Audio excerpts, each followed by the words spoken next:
கொலை நகரமாக தலைநகரம் மாறி வருவதாக எதிர்க்கட்சித் தலைவர் எடப்பாடி பழனிசாமி தற்போது கண்டனம் தெரிவித்திருக்கிறார். அண்மை செய்தியாக நாம் பார்த்துக் கொண்டிருக்கிறோம். கையில் அதிகாரம் உள்ளது என்பதற்காக திமுக காவல்துறையை ஏவல் துறையாக பயன்படுத்தி வருவதாக குற்றம் சாட்டியிருக்கிறார். திமுக ஆட்சிக்கு வந்த பிறகு தலைநகர் சென்னை கொலை நகரமாக மாறியிருப்பதாக எதிர்க்கட்சித் தலைவர் எடப்பாடி பழனிசாமி குற்றம் சாட்டியிருக்கிறார்.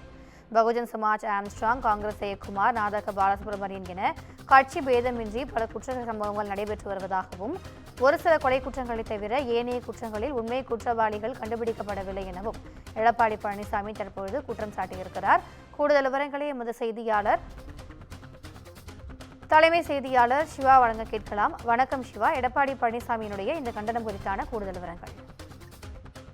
திவ்யா, தமிழகத்தில் அதிகரித்து வரும் கொலை சம்பவங்களை நடவடிக்கை எடுக்காமல் இருக்கக்கூடிய திமுக அரசுக்கு கண்டனம் என்று அதிமுக பொதுச் செயலாளரும் சட்டமன்ற எதிர்க்கட்சித் தலைவருமான எடப்பாடி கே பழனிசாமி குற்றம் சாட்டி அறிக்கை ஒன்றினை வெளியிட்டிருக்கிறார். இது தொடர்பாக அவர் வெளியிட்டிருக்கக்கூடிய இந்த அறிக்கையில், திமுக அரசு பொறுப்பேற்ற 3 ஆண்டுகளில் சமூக விரோத செயல்கள் கட்டுக்கிடங்காமல் தமிழ்நாட்டில் அரங்கேறி வருகிறது என்று குற்றம் சாட்டியிருக்கிறார். குறிப்பாக அவர் அது தெரிவிக்கும் போது, யார் ஆட்சியாக இருந்தாலும் அங்கொன்றும் இங்கொன்றுமாக கொலை சம்பவங்கள் நடைபெறுவதும் அதில் குற்றவாளிகளை காவல்துறையினர் கண்டுபிடிப்பதுமே வழக்கமாக இருந்த நிலையில திமுக ஆட்சியில்தான் கொலை குற்றங்கள் நடந்த பிறகு குற்றவாளிகளே தாங்கள் தான் அதை செய்தோம் என்று காவல்துறையினரிடம் நேரடியாக சரணடைவது விந்தையாக இருக்கிறது என்றும் அவர் குற்றம் சாட்டியிருக்கிறார். குறிப்பாக தமிழகத்தில் அரசியல் படுகொலைகள் என்பது அதிகரித்து வருவதாகவும் அவர் குற்றம் சாட்டியிருக்கிறார். குறிப்பாக இந்த பகுஜன் சமாஜ் கட்சியினுடைய மாநில தலைவர் ஆம்ஸ்ட்ராங், அதே போல காங்கிரஸ் கட்சியை சார்ந்த ஜெயக்குமார்,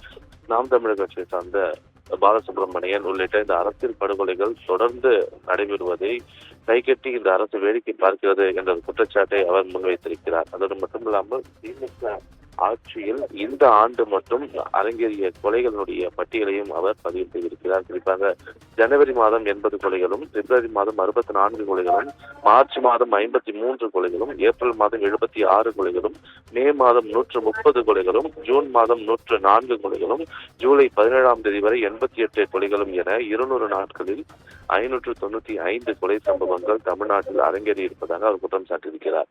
அதோடு மட்டுமல்லாமல் இந்த கொலை சம்பவங்கள் அதிகம் நடைபெற்ற மாவட்டங்களையும் அவர் பட்டியலிட்டிருக்கிறார். அந்த மாவட்டங்களுடைய பட்டியலில் சென்னை மாநகரில் தான் அதிக கொலைகள் அரங்கேறி இருக்கிறது. குறிப்பாக 86 கொலைகள் சென்னையிலும், அதே போல 2வது இடத்தில் மதுரையும் 40 கொலைகளோடு 2வது இடத்தில் இருப்பதாகவும், தூத்துக்குடி மாவட்டத்தில் 35, விருதுநகரில் 31 கொலைகளும் நடைபெற்றிருப்பதாக அவர் இந்த அறிக்கையின் மூலமாக குற்றம் சாட்டியிருக்கிறார். எனவே காவல்துறையிலே சுதந்திரமாக செயல்படவிட்டால் இது போன்ற சம்பவங்களை கட்டுப்படுத்தலாம் என்று பலமுறை தான் கூறியும் அதனை செவிமடுக்காமல் இந்த அரசு இருக்கிறது என்ற ஒரு குற்றச்சாட்டையும் தன்னுடைய அறிக்கையின் மூலமாக அதிமுக பொதுச் செயலாளரும் சட்டமன்ற எதிர்க்கட்சித் தலைவருமான எடப்பாடி கே பழனிசாமி குற்றம் சாட்டியிருக்கிறார். திவ்யா, கூடுதல் விவரங்களுக்கு நன்றி சிவா.